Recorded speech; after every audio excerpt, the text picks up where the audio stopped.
So yan, nakapag-set na po ako ng isang luto. Then, this is the second batch. So, ganyan lang siya, guys. So, very, ano lang siya. Basic. Yung girl ko ng anak, guys, yung bunso. Nagalit sa akin. Okay, bakit ako mag-vlog?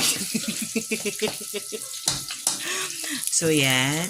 Actually, siguro, guys, makakaano ako dito. 5 batch na ganito. Hanggang ano na to. 2 araw na ulam. Kaya mo kayo magluto dito, guys, eh. Tingob. So, hanggang ano to. Hanggang sa, ano ba to ngayon? Lunes ng gabi. So, hanggang Miyerkules na po ng gabi na ulam namin to. Char. Joke lang. So, yun. Actually, guys, minsan yung ganito kadami, sa totoo lang. Lalo na ko na dito yung anak ko na panganay. Isang gabi lang sa amin to. Ganun siya kalakalas kumain.